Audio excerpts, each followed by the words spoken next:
Mais uma vez, boa noite aos irmãos. Vou deixar descansar um pouquinho hoje. Você não sabe quando a gente volta, né? Então, ontem nós começamos com pensamento. Eu sei que o nosso irmão Norato não está aqui, mas a gente aprende algumas coisas, né?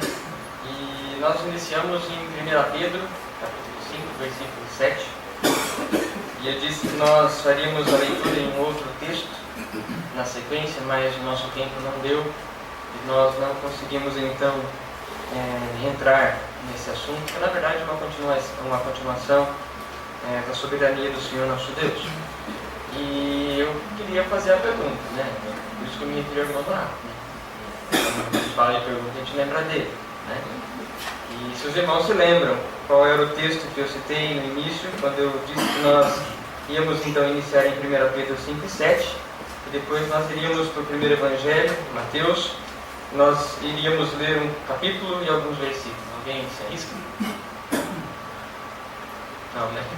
Eu já imaginava. É que a gente fala muito rápido e depois acaba não indo para o assunto, né? E aí fica difícil. Mas nós vamos então, nós consideramos ontem à noite a questão da ansiedade, aquilo que nós colocamos nos nossos pensamentos durante todos os dias das nossas vidas, e consideramos que nós, quando colocamos no Senhor Jesus Cristo toda a nossa ansiedade, Ele tem cuidado de cada um de nós. E passeamos pela palavra do Senhor a olhar a onisciência do Senhor nosso Deus. E consideramos então alguns pensamentos, algumas passagens pelas quais o Senhor nos afirma que nós temos os nossos cabelos contados, que não cai um pardal na morte sem que Ele permita, e que Ele conhece as estrelas do céu pelo próprio nome, e que Ele conhece o coração de todos os filhos do homem. E quando nós pensamos na onisciência do Senhor nosso Deus, e eu queria chegar aqui onde nós vamos olhar hoje, lembrando que o Senhor nosso Deus, o Senhor Jesus Cristo e o Espírito Santo são a mesma pessoa, considerar também a onisciência do Senhor Jesus Cristo durante o seu ministério. Nós vamos então olhar para Mateus capítulo 17, nós vamos ler os versículos 24 até o versículo 27. Evangelho segundo Mateus capítulo 17, versículo 24. Tendo eles chegado a Cafarnaum, dirigiram-se a Pedro os que cobravam o imposto das 2 dracmas e perguntaram: não paga o vosso mestre as 2 dracmas? Sim, respondeu ele. Ao entrar Pedro em casa, Jesus lhe antecipou, dizendo: Simão, que te parece? De quem cobram os reis da terra impostos ou tributo? Dos seus filhos ou dos seus estranhos? Respondendo-lhe Pedro: dos estranhos. Jesus lhe disse: logo estão isentos os filhos. Mas, para que não os escandalizemos, vai ao mar, lança o anzol, e o primeiro peixe que fisgar, tira-o, abrindo-lhe a boca, acharás um estáter. Toma-o e entrega-lhes por mim e por ti. Bem, apenas esses versículos, e nós estamos certos mais uma vez que o Senhor vai nos abençoar na meditação e também a leitura da sua santa palavra. Amém. Quando nós olhamos o Senhor Jesus Cristo, olhamos o Senhor nosso Deus, nós conseguimos enxergar em qualquer uma das duas pessoas a sua capacidade de conhecimento. Ontem nós avaliamos alguns poucos versículos, algumas poucas passagens que nos esclarece a onisciência do Senhor nosso Deus, que todas as coisas estão no seu controle, sendo Ele o início de tudo e o fim de tudo. E hoje nós olhamos no texto da escola dominical que no princípio criou Deus, e essa é a nossa entrada para conhecer o Senhor nosso Deus. O questionamento que nós temos é que nós conhecemos o Senhor nosso Deus porque no princípio Deus criou. E quando nós cremos que Deus criou no princípio, nós não precisamos buscar outras respostas para afirmar que Deus existe e que Ele cuida de cada um de nós. E a sua palavra nos relata as formas tão preciosas pelas quais Ele criou o homem, conduzindo esse homem à salvação e salvação pelo Senhor Jesus Cristo. E nós olhamos a onisciência do Senhor nosso Deus na noite de ontem, e eu gostaria que nós olhássemos também para a onisciência do Senhor Jesus Cristo durante o tempo que nós temos. E eu escolhi esse texto de Mateus, capítulo 17, versículo 24.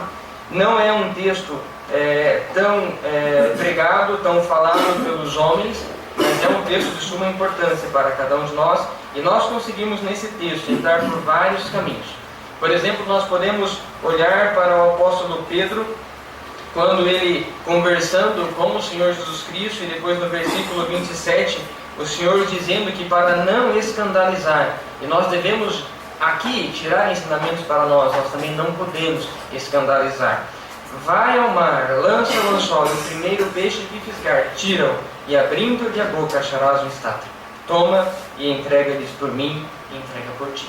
Quando nós olhamos nesse versículo 27, nós conseguimos tirar vários ensinamentos pelas quais nós podemos dirigir a nossa vida. Não escandalizar, confiar no Senhor, obedecer à voz do Senhor, cumprir aquilo que o Senhor ordena. É o que nós vemos em Pedro.